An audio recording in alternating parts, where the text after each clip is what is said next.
Di istana megah yang dingin, dua balita kembar tak bergerak di kursi roda canggih, diawasi suster berteknologi tinggi. Kehadiran Rasya, bocah pelayan 8 tahun, membawa sentuhan minyak rempah ke kaki si kembar. Mencoba hal yang dianggap berbahaya oleh Pak Ferdi, sang miliarder kaku. Mampukah kepolosan seorang anak kecil menantang segala kemewahan dan kemarahan tuan rumah yang murka? Jangan lupa subscribe, like, dan tinggalkan komentar kota kalian menonton video ini ya. Mari kita saksikan bagaimana kehangatan kecil ini mampu mencairkan istana yang beku. Istana Paramita menjulang kokoh di balik gerbang tinggi, memamerkan kemewahan yang sunyi di bawah langit biru. Dinding marmernya berkilauan dingin, mencerminkan matahari pagi tanpa menyerap kehangatan sedikit pun. Di dalamnya, Pak Ferdi, sang pemilik istana, adalah miliarder duda yang kesepian. Hatinya beku seperti arsitektur rumahnya. Ia duduk tegang di ruang kerjanya, menatap monitor besar yang menampilkan grafik medis. Jauh di dalam istana, sebuah ruang bermain steril membentang luas. Dua kursi roda berteknologi tinggi bergerak pelan, menampung Lala dan Lili, kembar perempuan berusia 3 tahun. Keduanya terdiam, kaki-kaki mungil mereka terkulai tak berdaya. Suster-suster berteknologi canggih mengawasi setiap gerak-gerik mereka. Mata mereka terpaku pada layar monitor masing-masing. Di layar utama, Pak Ferdi melihat data detak jantung dan saturasi oksigen anak-anaknya. Angka-angka itu adalah dunianya, bukan sentuhan hangat atau tawariang. Raut wajahnya kaku, fokusnya hanya pada statistik yang harus selalu stabil. Baginya, teknologi adalah satu-satunya jawaban untuk masalah kesehatan Lala dan Lili, dua putri kecilnya yang rapuh. Di sisi lain kompleks, sebuah paviliun pekerja berdiri sederhana namun bersih. Dindingnya dicat warna krem muda, kontras dengan kilau istana utama. Sari, seorang pelayan baru yang cekatan, merapikan barang-barang pribadinya di dalam kamar kecilnya. Ia baru saja tiba, membawa serta Rasya, putrinya yang berusia 8 tahun, ke rumah megah itu.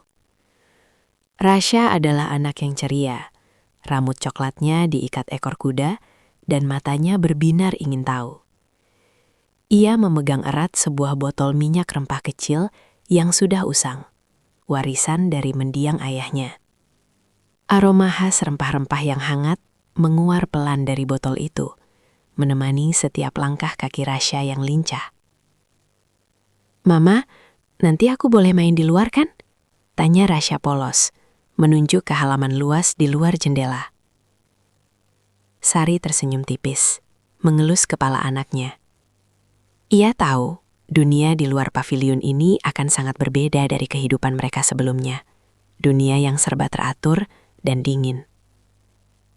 Suatu sore, saat Sari sibuk dengan tugas barunya, Rasya diizinkan berkeliling di area pekerja. Namun, rasa ingin tahu Rasya lebih besar dari larangan-larangan tak tertulis.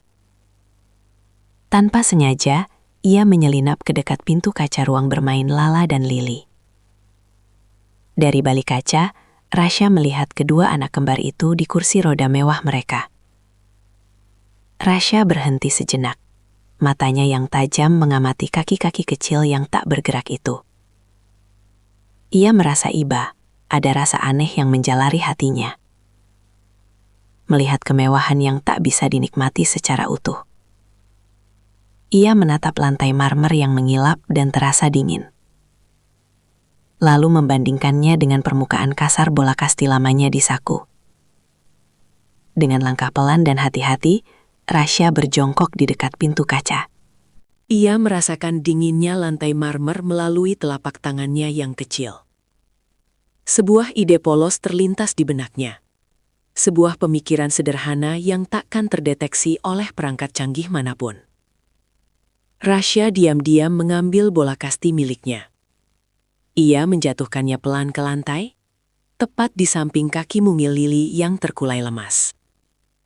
Bola kasti itu bergulir perlahan, menyentuh ringan ujung kaki Lili. Seketika, Rasya melihat sesuatu. Sebuah respons mikro yang hampir tak terlihat. Jari kaki Lili bergerak kecil. Sebuah percikan harapan. Pak Ferdi, tetap terpaku pada data medis di layar. Tidak tahu apapun. Rasya dengan bola kasti sederhananya mungkin telah melihat sesuatu yang luput dari pandangan mata dan teknologi canggih. Istana Paramita yang mewah berdiri beku. Dihuni seorang ayah yang terpaku pada angka, dan dua anak yang terperangkap dalam kemewahan sunyi. Namun, kedatangan Rasya, gadis kecil dengan intuisi dan botol minyak rempah, perlahan mulai membawa percikan kehangatan.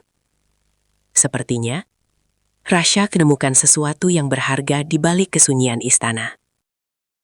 Rasya, dengan mata berbinar-binar penuh penemuan, tidak bisa melupakan gelombang kecil yang ia rasakan. Itu bukan hanya fantasi anak-anak, melainkan sebuah getaran nyata yang menjalar dari kaki Lili. Sangat samar, hingga hanya intuisinya yang tajam bisa menangkapnya. Rasa iba bercampur dengan tekad polos membakar di dadanya.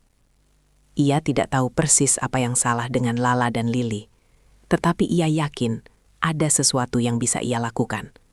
Sesuatu yang lebih dari sekadar kursi roda berkilauan dan suara-suara robotik. Ia menyadari, istana ini, dengan segala kemegahannya, terasa terlalu sunyi dan dingin. Bahkan area bermain Lala dan Lili, meski dipenuhi mainan mahal, tidak memiliki kehangatan. Rasya mulai merencanakan misi kecilnya. Setiap kali Sari bertugas di lantai atas atau di dapur yang jauh, Rasya akan menyelinap. Jalannya hafal, lorong-lorong berpendingin udara yang panjang, suara dengungan AC sentral yang konstan. Ia tahu persis kapan para suster akan sibuk dengan jadwal pemberian obat atau laporan harian yang rutin dan membosankan. Mula-mula, ia hanya mengamati. Dari balik pilar megah yang menjulang tinggi, atau dari celah sempit antara gorden tebal yang menjuntai di ruang tamu utama, ia memandangi si kembar. Lala dan Lili selalu di kursi roda mereka, terkadang dipindahkan ke karpet bermain yang empuk, tetapi jarang sekali berinteraksi dengan lingkungan sekeliling. Mata mereka seringkali kosong, hanya menatap lurus ke depan, seolah-olah dunia ini hanyalah tontonan tanpa suara, tanpa sentuhan. Suatu sore yang dirasa pas, saat suster muda sedang menerima telepon penting di sudut ruangan dan perhatiannya teralih, Rasya melihat peluang. Ia membawa botol minyak rempah kecilnya yang diwariskan oleh ayahnya. Aromanya, perpaduan sereh, jahe, dan sedikit mint, selalu memberinya rasa nyaman dan mengingatkan pada kehangatan rumah. Dengan langkah seringan kupu-kupu, ia mendekati Lili yang kebetulan sedang agak jauh dari pandangan suster. "Halo Lili," bisiknya, suaranya nyaris tak terdengar. Lili tidak bereaksi, pandangannya tetap kosong. Dengan hati-hati, Rasya membuka botol itu. Minyak rempah itu bertekstur kental, hangat di ujung jarinya saat ia mengambilnya. Ia mengoleskannya perlahan ke betis Lili yang mungil, lalu ke telapak kakinya yang dingin. Rasya ingat pesan ayahnya. Sentuhan itu energi Rasya. Rasakan dan berikan kehangatan dari hatimu. Ia memijat perlahan, gerakan melingkar yang intuitif, persis seperti yang sering ayahnya lakukan pada kakinya sendiri setelah bekerja seharian di sawah, meredakan lelah. Ada perasaan yang aneh, seolah kulit Lili menyerap kehangatan itu, sebuah pertukaran energi yang tak kasat mata. Tidak ada reaksi dramatis, hanya kehangatan yang merambat perlahan. Ia mengulangi aksinya ini beberapa kali selama beberapa hari ke depan, selalu saat suster lengah atau sibuk dengan hal lain. Kadang pada Lala, kadang pada Lili, bergantian. Setiap sentuhan terasa seperti menanam benih harapan. Lalu ia mulai mencoba cara lain. Ia ingat bagaimana ayahnya dulu mengajaknya bermain di tanah basah, merasakan tekstur lumpur di antara jari-jari kaki, atau kerikil-kerikil kecil yang menggelitik. Lingkungan steril ini tidak memiliki itu. Tidak ada rangsangan alami seperti itu. Maka, ia membawa bola kasti bertekstur kasarnya. Bukan bola mahal yang terbuat dari plastik mengkilap, melainkan bola usang yang talinya sudah agak mengelupas di beberapa sisi.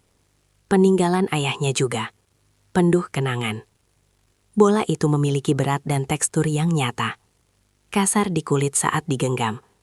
Jauh berbeda dari mainan halus yang ada di istana. Suatu pagi, saat Lala sedang diletakkan di karpet bermainnya yang tebal, dan suster sedang sibuk dengan tablet medis di sudut ruangan, Rasya menjatuhkan bola kasti itu tepat di samping kaki Lala. Bola itu memantul pelan, bergulir sedikit, lalu berhenti tepat di samping telapak kaki Lala. Rasya menunggu, menahan nafas. Kali ini, ia melihat sesuatu yang lebih jelas. Sebuah kedutan kecil di jari kaki Lala.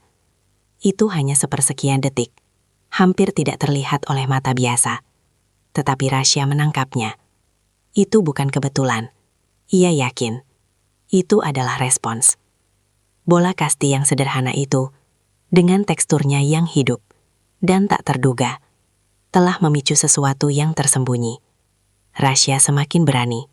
Semangatnya membara. Ia mulai mengajak si kembar bermain dengan sentuhan dan tekstur yang lebih beragam. Ia akan mengangkat telapak kaki Lala atau Lili pelan-pelan, dengan gerakan selembut mungkin, lalu menempelkannya ke lantai marmer ruang tamu utama istana yang sejuk. Dingin namun tidak membeku seperti es, melainkan dingin yang menyegarkan. Kontras dengan suhu ruangan yang selalu konstan dan tanpa variasi, tanpa sensasi. Ia membiarkan si kembar merasakan perbedaan tekstur dan suhu. Sebuah pengalaman sensorik yang baru dan jarang mereka dapatkan di dunia mereka yang serba terkontrol dan monoton. "Enak kan, Lala? Dingin-dingin?" bisiknya, mencoba membangun komunikasi. Ia bahkan menggeser-geser bola kasti itu di atas kaki mereka, membiarkan teksturnya yang unik merangsang kulit yang sudah lama pasif. Perlahan namun pasti, perubahan mulai tampak, seperti tunas yang baru muncul dari tanah beku. Bukan perubahan yang bisa diukur oleh sensor medis berteknologi tinggi atau dicatat dalam grafik komputer yang presisi, tetapi perubahan yang halus, hanya bisa dirasakan oleh mata hati yang penuh perhatian. Lala dan Lili mulai menunjukkan tanda-tanda kehidupan yang lebih nyata, seolah-olah mereka terbangun dari tidur panjang. Senyum tipis, seringkali hanya sepersekian detik, akan terlintas di bibir mereka saat Rasya mendekat, seolah mengenali kehadirannya yang membawa kehangatan. Pandangan mereka tidak lagi kosong. Kadang-kadang, mereka akan mengikuti pergerakan Rasya dengan mata yang lebih hidup, lebih jernih, penuh rasa ingin tahu yang samar. Jari-jari kaki mereka, yang sebelumnya selalu kaku dan tidak bergerak, kini sesekali menunjukkan kedutan kecil, sebuah refleks yang mendadak, seolah-olah ada benang tak terlihat yang menariknya secara internal. Sari, sebagai ibu dan juga seorang pelayan yang teliti, adalah orang pertama yang menyadari keanehan dan keajaiban kecil ini. Ia menghabiskan lebih banyak waktu dengan si kembar akhir-akhir ini, membantu suster-suster dalam tugas-tugas ringan seperti menyuapi atau menyiapkan mainan. Ia melihat bagaimana mata Lala akan berbinar sedikit saat Rasya masuk ke ruangan. Bagaimana Lili terkadang menggenggam erat bola kasti kusam itu setelah Rasya selesai bermain dengannya, seolah tak ingin melepaskan sumber sensasi baru itu. Ada aura baru di sekeliling si kembar. Sebuah semangat yang sebelumnya tidak ada, sebuah percikan yang kini mulai menyala. Suatu malam, saat ia membantu memandikan Lala, ia melihatnya dengan jelas. Jari-jari kaki Lala bergerak. Bukan karena sentuhan air yang hangat yang mengagetkan, bukan karena ia terkejut oleh sesuatu, melainkan gerakan spontan. Sebuah kedutan kecil yang seperti mencoba mencari, merespons. Sari merasakan jantungnya berdegup kencang, antara takjub dan cemas. Ia segera teringat Rasya, dan kebiasaan putrinya menyelinap ke area bermain si kembar. Ia juga ingat bau minyak rempah yang kadang tercium samar di dekat kursi roda atau di spray mereka. "Rasya, kamu ngapain di kamar Lala dan Lili?" tanyanya suatu sore. Nadanya khawatir, bukan marah. Rasya, dengan mata polosnya yang besar, menjawab, "Main, Bu.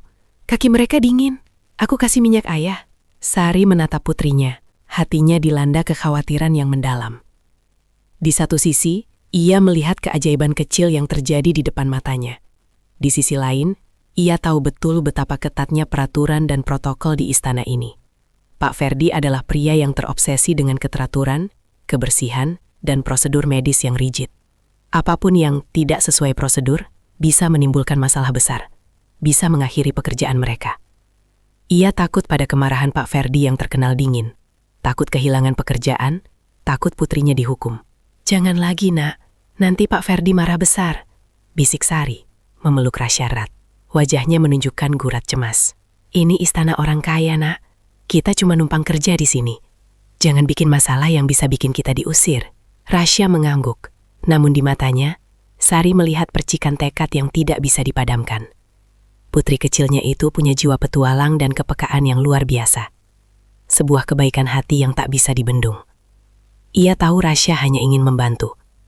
Tetapi risiko yang dipertaruhkan terlalu besar untuk mereka yang tak punya apa-apa. Ketika Rasya semakin sering melakukan terapi non-konvensionalnya, tidak mungkin semua aksinya luput dari perhatian para penjaga istana. Suster-suster medis, meskipun sibuk dan bergantung pada teknologi canggih mereka, memiliki mata dan telinga yang terlatih untuk mendeteksi anomali. Awalnya, mereka hanya melihat Rasya sebagai anak pelayan yang kadang berkeliaran di area umum, seorang anak kecil yang polos dan ingin tahu. Namun, frekuensi kehadirannya di area bermain Lala dan Lili semakin meningkat, terlalu sering untuk dianggap kebetulan. "Suster Lisa, perhatikan deh," bisik Suster Dewi, yang lebih senior dan cenderung lebih cermat suatu pagi. Mereka sedang memantau jadwal asupan nutrisi si kembar dari layar tablet interaktif. Anak pelayan itu, yang namanya Rasya, kok sering sekali di dekat Lala dan Lili ya? Tadi saya lihat dia pegang-pegang kaki Lili tanpa sarung tangan. Suster Lisa mengerutkan kening, mencoba mengingat. "Oh iya? Saya kira dia cuma lewat, Suster. Memang agak aneh sih. Biasanya anak kecil tidak boleh terlalu dekat dengan area sterilisasi, apalagi berinteraksi langsung." "Bukan cuma lewat. Saya beberapa kali memergokinya. Kadang bawa bola kasti yang terlihat kotor. Kadang saya mencium bau minyak rempah yang cukup menyengat dari kamar mereka setelah dia pergi," tambah Suster Dewi. Nada suaranya mulai menunjukkan kecurigaan serius yang berlandaskan profesionalisme. Mereka mulai mengamati Rasya lebih saksama, sesekali melalui rekaman CCTV yang terhubung ke monitor kecil mereka. Setiap kali Rasya menyelinap, meski sehati-hati mungkin, gerakan kecilnya tetap terekam. Mereka melihatnya mengusapkan sesuatu ke kaki si kembar, melihatnya menempelkan telapak kaki si kembar ke lantai marmer yang dingin, melihatnya menggeser-geser bola kasti. Bagi mereka, ini adalah pelanggaran protokol yang serius dan tidak bisa diterima. Anak-anak yang rentan seperti Lala dan Lili harus dilindungi dari segala bentuk interaksi yang tidak terkontrol atau berpotensi membahayakan. Minyak rempah, sentuhan langsung tanpa sarung tangan, bola kasti kotor yang tidak steril, ini semua adalah bahaya infeksi, bahaya alergi, bahaya trauma fisik yang harus dihindari. Suster Dewi, yang paling bertanggung jawab atas kesehatan dan keselamatan si kembar, merasa wajib melaporkan insiden ini secara resmi. Ia mengetik laporan detail, mencantumkan tanggal dan waktu setiap interaksi tidak sesuai prosedur yang ia saksikan, lengkap dengan dugaan-dugaan yang muncul. Laporan itu dikirim ke sistem manajemen Istana Paramita, yang secara otomatis diteruskan ke meja Pak Ferdi, tanpa terkecuali. Pak Ferdi, di ruang kerjanya yang luas dan modern, melihat laporan itu di salah satu monitornya yang canggih. Notifikasi merah menyala. Pelanggaran protokol serius. Interaksi anak pelayan dengan pasien Lala dan Lili tanpa pengawasan. Ia melirik sekilas, menghela napas panjang. Lagi-lagi, gumamnya. Suara mendengus penuh kejengkelan. Awalnya ia menganggapnya gangguan kecil yang bisa diabaikan. Anak kecil memang suka ingin tahu. Mungkin Rasya hanya ingin melihat mainan mahal Lala dan Lili. Ia terlalu sibuk dengan data medis terbaru, dengan hasil penelitian mutakhir, dengan para dokter spesialis yang terus memberikan prognosis suram dan tanpa harapan. Gangguan kecil seperti ini, baginya hanyalah distraksi yang tidak perlu. Ia hanya mengirim email balasan singkat yang dingin kepada Suster Dewi. Pastikan protokol diikuti dengan ketat. Pantau lebih ketat lagi. Jangan sampai mengganggu terapi yang sudah berjalan.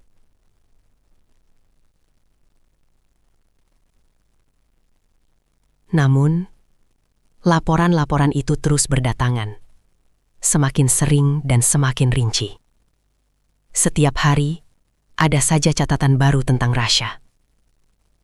Anak pelayan terlihat menyentuh kaki Lili dengan tangan kosong dan tidak steril. Tercium aroma asing yang tidak terdaftar di daftar obat setelah anak pelayan pergi.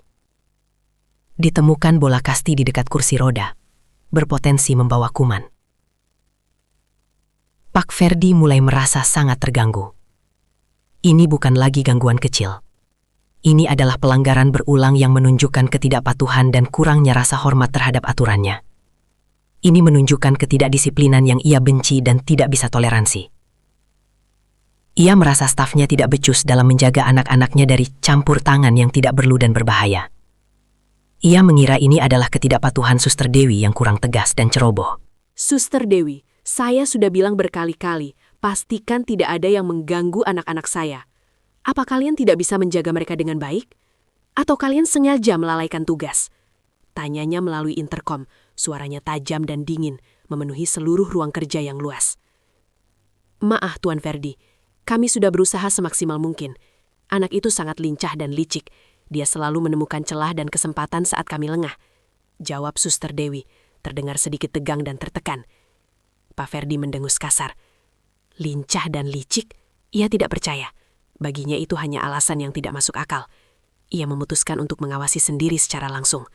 Ia akan melihat sendiri lewat rekaman CCTV, tanpa perantara. Ia akan melihat langsung dengan matanya sendiri siapa sebenarnya yang ceroboh di sini. Rasya di sisi lain tidak melihat dirinya sebagai licik atau pemberontak. Ia melihat Lala dan Lili sebagai teman-teman kecil yang membutuhkan bantuan, yang terjebak dalam sangkar emas. Respons-respons kecil yang ia lihat, senyum tipis, kedutan jari kaki, pandangan yang lebih hidup, memberinya semangat dan keyakinan. Ia yakin, sentuhan dan rangsangan sederhana ini adalah kuncinya, sebuah bahasa yang dipahami tubuh yang tidak bisa diucapkan dengan kata-kata. Ia hanya ingin melihat mereka bergerak, melihat mereka berlari bebas seperti anak-anak lain, merasakan kegembiraan yang ia rasakan setiap hari. Suatu siang yang cerah, Rasya melihat peluang emas yang sempurna. Pak Ferdi sedang dalam rapat virtual yang intens di ruang kerjanya yang kedap suara. Suster-suster sedang makan siang bergantian di kantin khusus karyawan, dan Lala dan Lili diletakkan di karpet bermain di dekat jendela besar di ruang tamu utama. Sinar matahari masuk dengan hangat, menembus kaca. Sebuah fenomena yang langka dan menyenangkan di istana yang cenderung gelap dan berpendingin udara konstan. Rasya tahu bahwa ini adalah kesempatan yang tidak boleh dilewatkan. Ia melihat kelembutan di wajah Lala dan Lili, pantulan cahaya matahari di mata mereka yang kini terlihat lebih berbinar.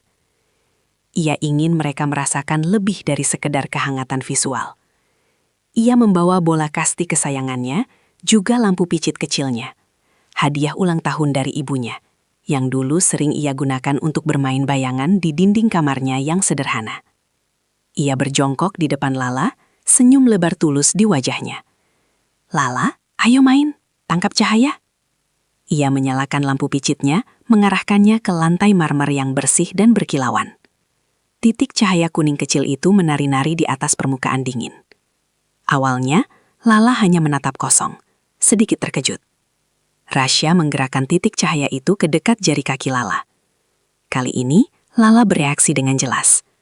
Jari-jari kakinya bergerak, mencoba menangkap cahaya yang menari, seolah-olah itu adalah serangga kecil yang harus ditangkap. Mata Lala berbinar penuh fokus. Ada antusiasme yang jelas di sana, sebuah koneksi yang terjadi antara cahaya dan respons tubuh.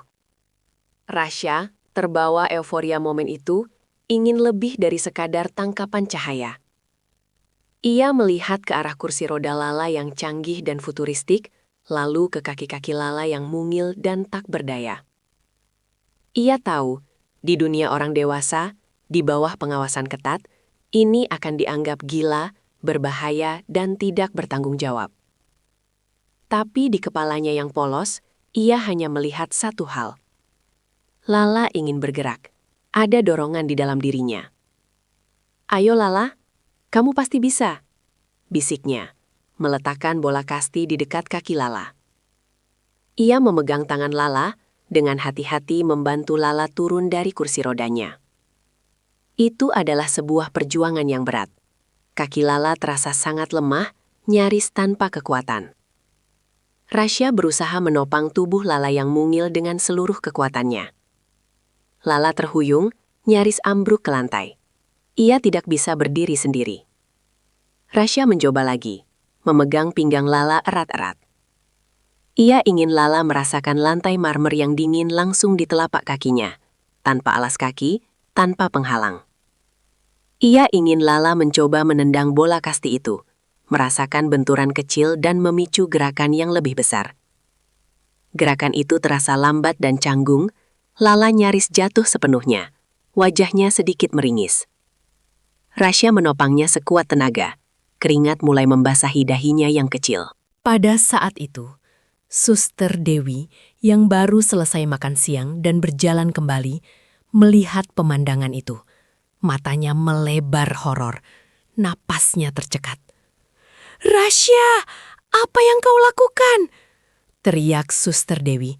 Suaranya melengking dan pecah memenuhi ruangan luas, seolah-olah Rasya sedang mencoba melemparkan Lala dari tebing tinggi. Tepat pada saat yang bersamaan, di ruang kontrol CCTV-nya yang tersembunyi di lantai 2, Pak Ferdi sedang memantau dengan tatapan dingin dan penuh penghakiman. Ia telah mengaktifkan mode perekaman penuh dan memperbesar tampilan di area bermain si kembar, ingin melihat sendiri kenakalan anak pelayan itu dengan matanya sendiri untuk menjadi bukti tak terbantahkan saat ia nanti memarahi Sari habis-habisan. Matanya terpaku pada layar monitor Ultra HD. Ia melihat Rasya berusaha keras membantu Lala turun dari kursi roda.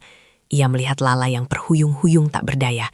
Ia melihat Rasya mencoba membuat Lala berdiri, lalu mencoba menggerakkan kaki Lala seolah ingin menendang bola kasti yang terlihat kotor. Bagi Pak Ferdi, itu bukan terapi atau permainan. Itu adalah tindakan sembrono yang luar biasa, berbahaya dan bodoh yang tidak masuk akal. Sebuah tindakan yang berpotensi melukai anaknya yang rapuh, yang telah ia lindungi dengan segala kemewahan, teknologi paling canggih, dan tim medis terbaik. Kemarahan membara di dada Pak Ferdi, meletup-letup tak tertahankan. Ia melihat adegan itu terekam jelas. Setiap detik, setiap gerakan yang baginya adalah sebuah bahaya nyata yang tak termaafkan. Sebuah pelanggaran yang akan berakibat fatal. Dan kali ini, ia punya bukti yang tak bisa dibantah. Rasya mendengar teriakan Suster Dewi, dan sesaat ia terpaku. Ketakutan melanda dirinya. Namun ia tetap menggenggam tangan Lala erat-erat, menopangnya agar tidak jatuh sepenuhnya ke lantai marmer yang dingin. Sementara mata Pak Ferdi menyala merah menatap layar, seolah sedang menyaksikan kehancuran paling mengerikan yang menimpa anak-anaknya. Rasya secara diam-diam menjalankan terapi non-konvensionalnya dengan minyak rempah, bola kasti, dan sentuhan sederhana, yang secara perlahan memicu respons kecil pada Lala dan Lili, membuat Sari cemas. Suster-suster medis yang curiga mulai melaporkan tindakan Rasya kepada Pak Ferdi, yang awalnya menganggapnya gangguan kecil, hingga ia memutuskan untuk mengawasi melalui CCTV. Namun, ketika ia melihat Rasya membantu Lala turun dari kursi roda untuk mencoba menendang bola, kemarahan Pak Ferdi meledak karena ia menganggapnya tindakan sembrono yang membahayakan anaknya. Pak Ferdi menyaksikan layar CCTV di ruang kendalinya. Setiap sudut istana yang megah terekam dalam detail sempurna. Namun kini pandangannya hanya terpaku pada satu bingkai. Satu gambar bergerak yang membakar amarahnya. Ia melihat Rasya, anak kecil itu, sedang menarik salah satu putrinya, Lala, turun dari kursi roda canggih mereka. Di mata Ferdi, tindakan itu bukan hanya ceroboh, melainkan sebuah kelalaian fatal, perbuatan yang sangat membahayakan nyawa putri kesayangannya yang begitu rapuh. Darahnya mendidih, otaknya membanjiri dirinya dengan skenario terburuk yang selama ini selalu ia coba hindari. Ketakutan lama yang selalu menghantuinya, kini muncul dalam wujud seorang gadis kecil. Ia bangkit dari kursi ergonomisnya, napasnya memburu, mata elarnya menyala-nyala. "Sari! Rasya!" Suaranya menggelegar melalui interkom, memecah keheningan istana yang biasanya selalu tenang. Nada perintah itu dingin dan menusuk, membawa serta ancaman yang tak terucap. Sari, yang sedang menyiapkan makan malam di pavilion pekerja, terlonjak kaget mendengar panggilan mendadak itu. Ia merasakan firasat buruk yang merayapi hatinya, sebuah gumpalan kecemasan yang tiba-tiba memberati dadanya. Rasya, yang sedang asyik memainkan bola kastinya di lantai kayu pavilion, mendongak, menatap ibunya dengan mata polos penuh tanya. Sari segera menggandeng tangan Rasya, menguatkan dirinya. Ia tahu ketika Pak Ferdi memanggil dengan nada seperti itu, pasti ada sesuatu yang sangat serius. Mungkin Rasya ketahuan menyelinap lagi ke area bermain Lala dan Lili. Jantung Sari berdegup kencang, seolah hendak melompat keluar dari tempatnya. Mereka berjalan menyusuri koridor istana yang panjang dan sepi. Marmer dingin di bawah kaki Rasya terasa semakin menusuk. Aura dingin Pak Ferdi menyelimuti ruangan, bahkan sebelum mereka sampai di hadapannya. Pria itu berdiri tegak di tengah ruang tamu utama, di depan layar monitor besar yang kini menampilkan adegan Rasya membantu Lala turun dari kursi rodanya. Wajahnya keras membatu, tanpa ekspresi kehangatan sedikit pun, seolah-olah ia adalah hakim yang siap menjatuhkan hukuman. "Apa yang telah kalian lakukan?" Suaranya rendah namun penuh tekanan, mengiris udara seperti belati. Jari telunjuknya yang kaku menunjuk ke arah layar. "Lihat ini, apa yang dia lakukan? Anakmu membahayakan putriku." Sari menunduk, tak berani menatap mata marah majikannya. Ia mencoba menjelaskan, "Maaf Tuan, Rasya, dia tidak bermaksud. Dia hanya ingin..." "Ingin apa?" Pak Ferdi membentak, suaranya naik 1 oktav, menghantam Sari dengan telak. "Ingin membuat mereka cedera, ingin membuat kondisi mereka semakin parah? Apakah kalian tidak tahu seberapa rapuhnya mereka? Aku telah menghabiskan jutaan mencari dokter terbaik, peralatan tercanggih untuk melindungi mereka. Dan kalian datang dengan kelalaian bodoh ini." Rasya, yang selama ini hanya diam bersembunyi di balik kaki ibunya, mengangkat kepalanya. Ia tidak mengerti mengapa Pak Ferdi begitu marah. Baginya, ia hanya ingin Lala merasakan kebahagiaan lantai marmer yang sejuk, seperti yang sering ia rasakan. Dengan polosnya, ia mencoba menjelaskan. "Tapi Om, kaki Lala bergerak, sedikit, waktu kena dingin."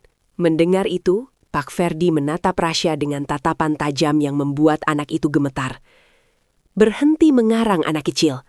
Kau pikir aku bodoh? Aku punya rekaman medis, aku punya laporan dari para ahli, dan kau datang dengan cerita bodoh tentang kaki bergerak? Kalian dipecat. Pergi dari rumah saya sekarang. Jangan pernah kembali." Kalimat terakhir itu mengakhiri segala negosiasi, segala harapan. Sari mengangkat kepalanya. Air mata mulai menggenang di pelupuk matanya. Dipecat, diusir, di tengah malam yang baru saja turun dan mulai diguyur hujan, ini adalah mimpi buruk terburuknya. Ia memeluk Rasya erat-erat seolah ingin melindunginya dari tatapan tajam dan kata-kata kejam Pak Ferdi. "Tapi Tuan, kami tidak punya tempat tujuan. Di luar sudah gelap." Sari mencoba memohon, suaranya bergetar. "Itu bukan urusanku."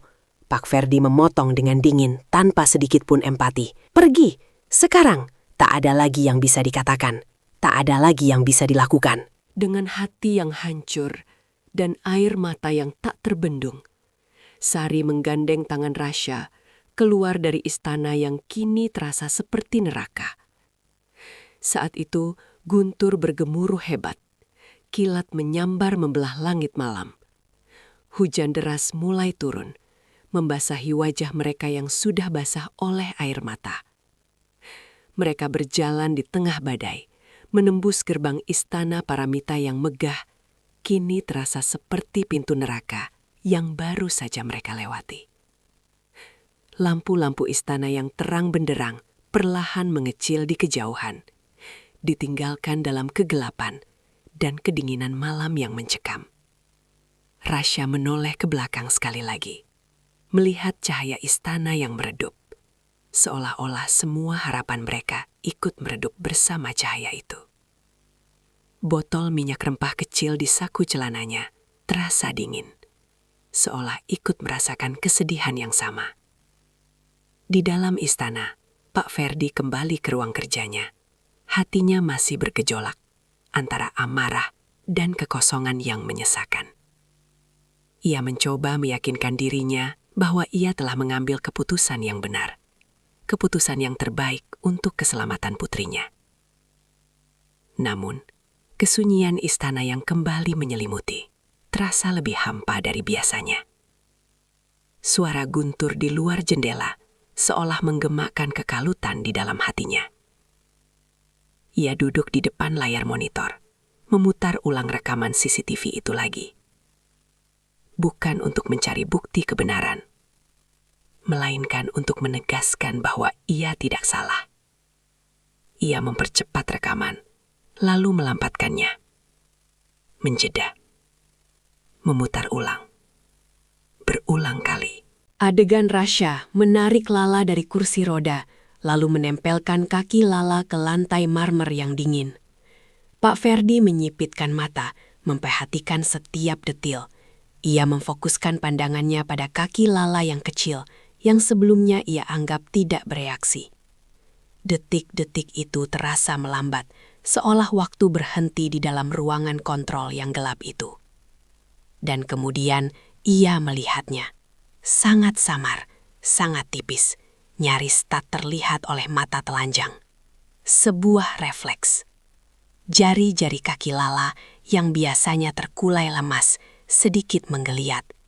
Sebuah gerakan kecil, sekecil kedipan mata, yang hampir tidak akan diperhatikan oleh siapapun yang tidak mencari dengan seksama. Sebuah denyutan kehidupan yang sebelumnya ia abaikan, ia sangkal, ia lewati begitu saja dalam kemarahannya yang membutakan. Realisasi itu menghantamnya seperti palu godam. Itu bukan bahaya, itu adalah sebuah respons, sebuah tanda kehidupan. Kaki Lala bereaksi terhadap sentuhan dingin lantai marmer. Tubuhnya yang selama ini dianggap pasif, ternyata memiliki keinginan untuk merespons, untuk bergerak. Dan Rasya, anak kecil itu, dengan intuisi polosnya, telah melihatnya. Rasya, yang ia tuduh membahayakan putrinya, justru telah membuka celah kecil dari harapan yang selama ini terkunci rapat. Rasa sesal yang luar biasa menyerbu Pak Ferdi, meruntuhkan benteng amarah dan keangkuhannya. Kepalanya terasa pening, lututnya lemas. Ia telah melakukan kesalahan terbesar dalam hidupnya. Ia telah mengusir orang-orang yang mungkin membawa cahaya dan kehangatan bagi keluarganya. Di tengah malam yang dingin dan badai yang mengamuk. Sari dan Rasya, mereka di luar sana, basah kuyup, tanpa tempat berteduh, karena kesalahannya. Tidak! Pak Ferdi berteriak, suaranya pecah, penuh penyesalan. Ia menekan tombol interkom lagi, kali ini dengan tangan gemetar. Cari mereka! Cari Sari dan Rasya! Sekarang! Jangan pedulikan badai! Temukan mereka! Bawa mereka kembali! Pintu ruang kontrolnya terbuka, dan staf yang terkejut melihat ekspresi putus asa di wajah Pak Ferdi. Mereka belum pernah melihat majikan mereka selembut dan sepatah hati ini. Di luar, badai masih menderu, seolah menertawakan penyesalannya yang terlambat. Pak Ferdi diliputi penyesalan dan rasa bersalah yang luar biasa, panik. Ia memerintahkan seluruh stafnya untuk mencari Sari dan Rasya di tengah badai yang masih menderu, bertekad memperbaiki kesalahannya. Pak Ferdi, dalam kemarahan yang membabi buta, telah mengusir Sari dan Rasya di tengah malam yang dingin dan badai yang mengamuk. Menuduh Rasya membahayakan putrinya. Namun, rekaman CCTV yang ia putar ulang tanpa sengaja mengungkapkan kebenaran yang tak terduga. Kaki Lala menunjukkan refleks positif, sebuah tanda kehidupan yang Rasya sendiri telah amati. Di tengah badai yang membasahi istana Paramita, Pak Ferdi dilanda keputusasaan. Tidak tahu kemana ia harus mencari Sari dan Rasya. Badai mulai mereda, namun amukan ketakutan dan penyesalan di hati Pak Ferdi masih jauh dari usai. Setiap detik terasa seperti berjam-jam saat ia memacu mobilnya membelah genangan air, meninggalkan bayangan istana Paramita yang suram. Pikirannya hanya dipenuhi wajah polos Rasya dan mata ketakutan Sari. Dan ia tak henti-hentinya menyalahkan dirinya sendiri atas kebodohan yang telah ia lakukan. Atas kebelaan yang membuatnya mengusir satu-satunya harapan bagi putri-putrinya. Ia mencengkram erat kemudi, bertekad memperbaiki kesalahannya, tak peduli berapapun harga yang harus dibayar. Ketika akhirnya ia tiba di paviliun lama yang reot, jauh di ujung batas tanah istana, pemandangan itu menghantamnya telak. Sari dan Rasya meringkup kedinginan di sudut yang gelap, diselimuti sisa-sisa hujan dan ketakutan. Cahaya redup dari senter petugas keamanan menyingkap wajah mereka yang pucat. Mata Rasya yang polos menatapnya dengan campuran rasa takut dan kebingungan. Sari, meskipun gemetar, masih mencoba melindungi putranya dengan memeluknya erat. Pak Ferdi melangkah maju, perlahan. Setiap langkah terasa berat, bukan lagi langkah seorang majikan, melainkan langkah seorang ayah yang hancur. Ia berlutut di hadapan mereka, tanpa peduli lumpur yang mengotori lutut celananya yang mahal. Di bawah deru angin sisa badai, suara Pak Ferdi pecah, bergetar menahan tangis. Sari. Rasya. Ia tak mampu melanjutkan kalimatnya. Matanya berkaca-kaca, cermin penyesalan yang begitu dalam. Maafkan saya. Saya sungguh minta maaf. Saya salah. Saya sangat salah. Saya buta oleh ketakutan dan kebodohan saya. Rasya perlahan mengangkat kepalanya, menatap Pak Ferdi dengan mata besarnya. Om sedih? Tanyanya polos. Pertanyaan sederhana itu menembus pertahanan Pak Ferdi. Ia mengangguk. Air mata yang selama ini ia tahan akhirnya mengalir. Iya nak, Om sangat sedih. Dan Om juga takut. Takut tidak bisa memperbaiki kesalahan Om. Sari, yang semula kaku karena terkejut dan trauma, kini melihat bukan lagi sosok miliarder yang angkuh, melainkan seorang ayah yang diliputi keputusasaan. Kerendahan hati Pak Ferdi yang luar biasa, berlutut di hadapan mereka yang ia anggap tak selevel, meruntuhkan tembok bermusuhan di hati Sari. Kami akan kembali, Tuan, ujar Sari, suaranya lemah namun tegas. Tapi bukan hanya untuk kami, untuk Lala dan Lili. Pak Ferdi mengangguk berulang kali, menundukkan kepalanya dalam-dalam, seolah menerima anugerah tak terhingga. Ia bangkit, kemudian membantu Sari dan Rasya berdiri, dan untuk pertama kalinya ia memeluk mereka berdua, sebuah pelukan yang canggung namun tulus, melambangkan pecahnya sekat-sekat sosial yang selama ini memisahkan mereka. Di bawah langit yang masih mendung, namun perlahan mulai menampakkan bintang, sebuah janji baru terukir di paviliun tua itu. Keesokan harinya, istana Paramita terasa berbeda, seolah dibasuh oleh badai semalam. Udara yang semula dingin dan tegang, kini digantikan oleh nuansa harapan yang samar namun nyata. Rasya bukan lagi seorang anak pelayan yang harus menyelinap. Ia adalah penasihat baru bagi Lala dan Lili di bawah pengawasan langsung Pak Ferdi. Keputusan ini tentu saja menimbulkan bisik-bisik dan keraguan di kalangan suster-suster medis dan staf rumah tangga yang masih sulit menerima bahwa terapi seorang anak kecil bisa lebih efektif daripada teknologi medis canggih mereka. Pak Ferdi tidak menghiraukan pandangan skeptis tersebut. Ia memanggil tim medis, menjelaskan dengan tenang namun tegas tentang apa yang ia lihat di rekaman CCTV. Ia mengakui kesalahannya. Sebuah pengakuan yang mengejutkan bagi para profesional yang selama ini mengenalnya sebagai pribadi yang selalu benar dan berpegang teguh pada data. Kita telah melewatkan sesuatu, katanya, menunjuk pada gerakan mikro di kaki Lily yang terekam. Sesuatu yang sederhana namun sangat penting. Dan Rasya yang melihatnya. Saya tidak meminta kalian mengabaikan ilmu kalian. Lanjut Pak Ferdi. Tatapannya kini lebih lembut namun penuh tekad. Saya meminta kalian membuka diri dan mengamati. Beri Rasya kesempatan. Suaranya yang dulu selalu kaku kini memiliki sentuhan emosi yang dalam, membuat setiap orang di ruangan itu terdiam.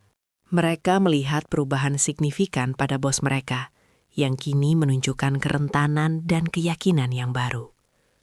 Rasya, dengan kepolosan khas anak berusia 8 tahun, tidak terlalu peduli dengan kerumitan dunia orang dewasa. Baginya, Lala dan Lily adalah teman bermain baru yang harus ia ajari caranya bergerak. Ia membawa peralatan terapinya, lampu picit mungilnya, botol minyak rempah kecil warisan ayahnya, dan bola kasti bertekstur kasar.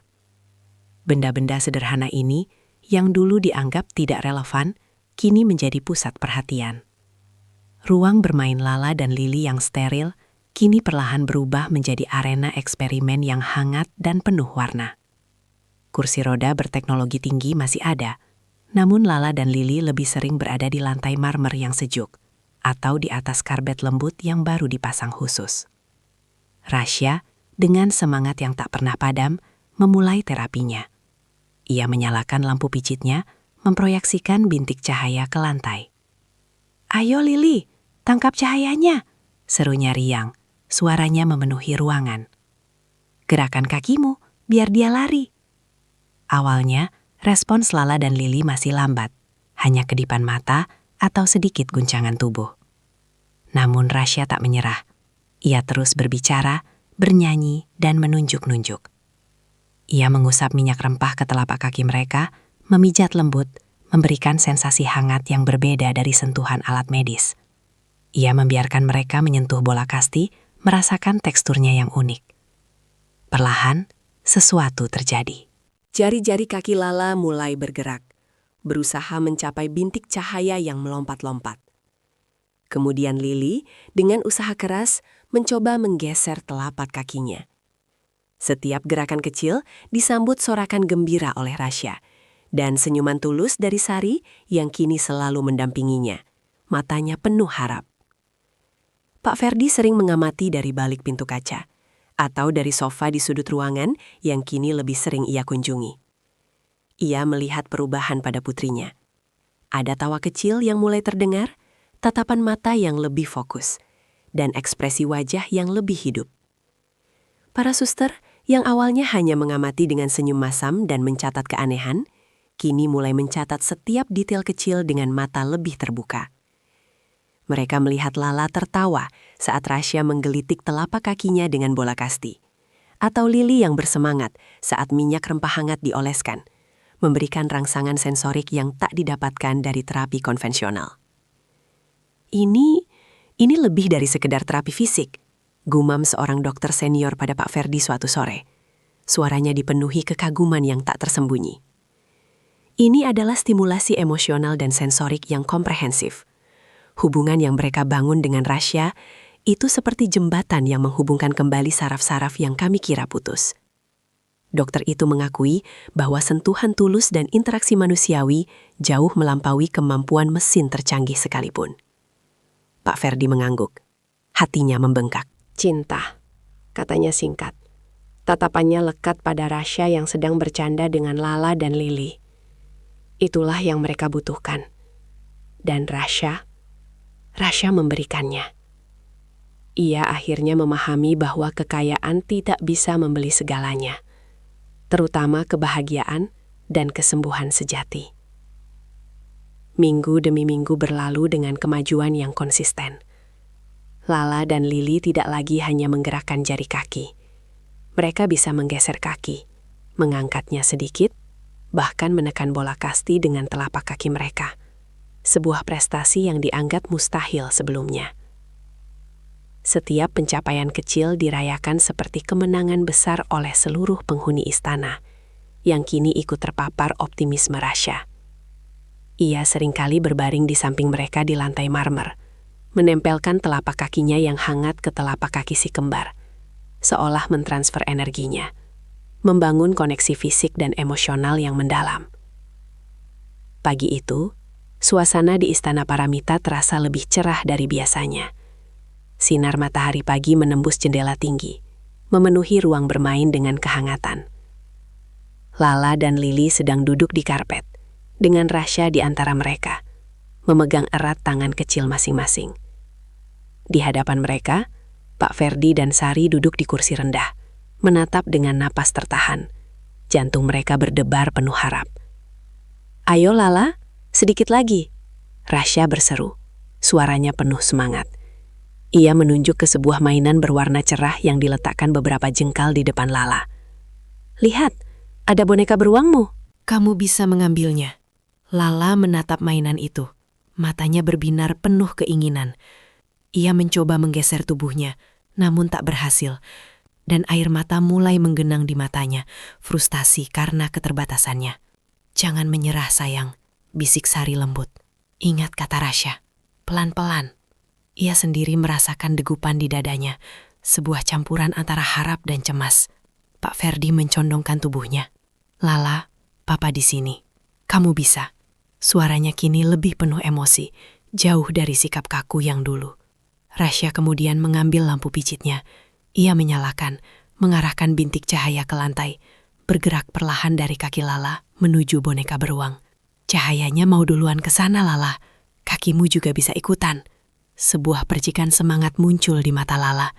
Dengan usaha yang luar biasa, ia mulai mengangkat salah satu kakinya. Semua orang menahan napas, menatap kaki mungil itu. Kaki itu bergetar, bergerak maju sejengkal, lalu jatuh lagi. Namun ia tidak menyerah. Ia mencoba lagi. Kali ini, dengan dorongan tangan Rasya yang menopang punggungnya, Lala berhasil menggeser tubuhnya sedikit ke depan. Kemudian, dengan kekuatan yang tak terduga, ia mengangkat kakinya lagi, menurunkannya, dan mengulanginya. 1 langkah, 2 langkah yang rapuh, penuh perjuangan, menuju boneka beruang. "Ya Tuhan," bisik Sari, tangannya menutupi mulutnya, air mata kebahagiaan mengalir deras di pipinya.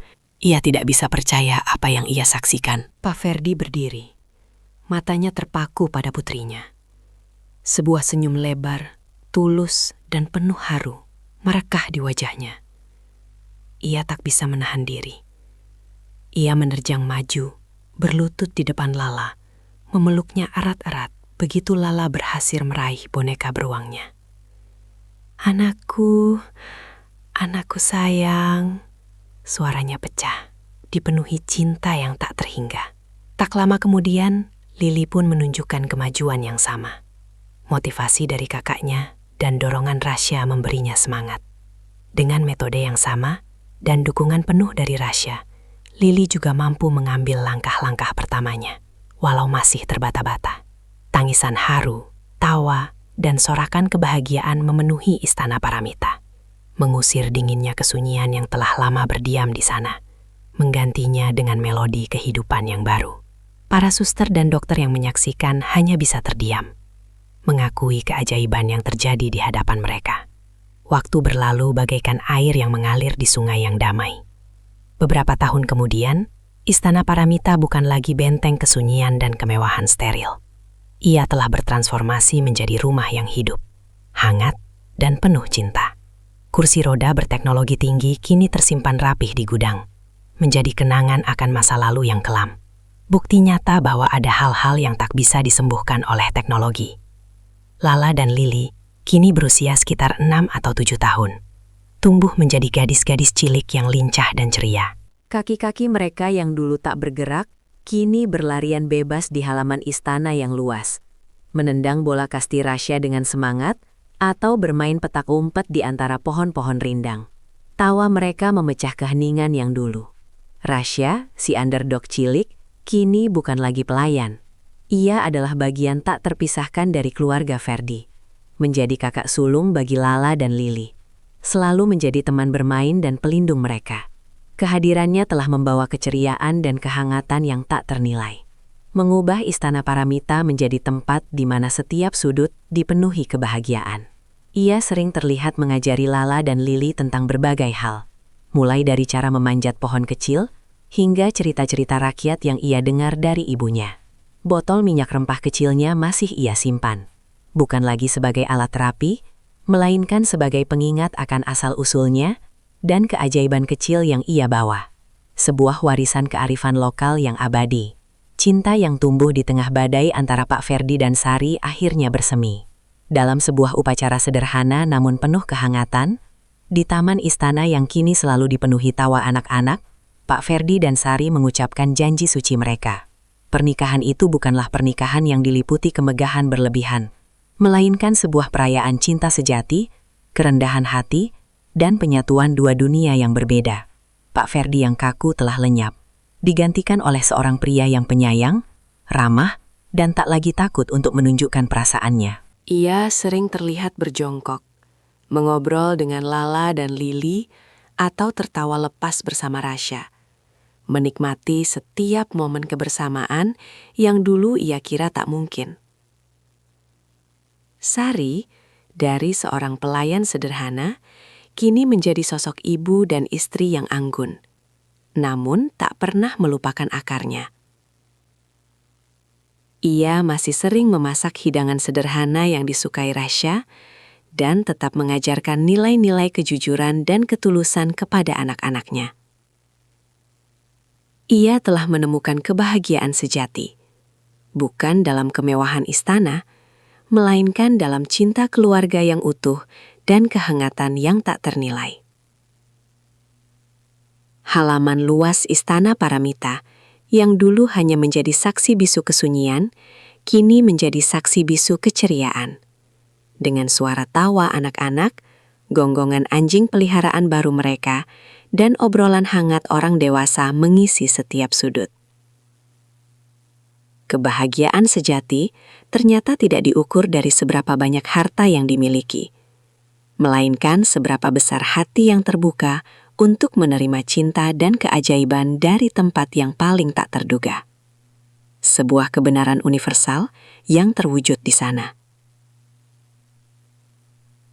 Pada suatu sore yang cerah, Pak Ferdi duduk di teras, memandangi Lala dan Lily yang sedang bermain kejar-kejaran dengan Rasya di halaman. Sebuah senyum bahagia tersungging di bibirnya. Sari datang membawa teh hangat. Duduk di sampingnya, menyandarkan kepalanya di bahu Pak Ferdi. Dulu, saya tidak pernah membayangkan kebahagiaan seperti ini, bisik Pak Ferdi. Matanya masih terpaku pada anak-anak. Saya selalu berpikir semua harus sempurna, steril, terkontrol. Tapi ternyata yang saya butuhkan hanya kehangatan, ketulusan, dan sedikit keajaiban dari tangan seorang anak. Sari tersenyum. Kecil-kecil cabai rawit ya Rasya itu.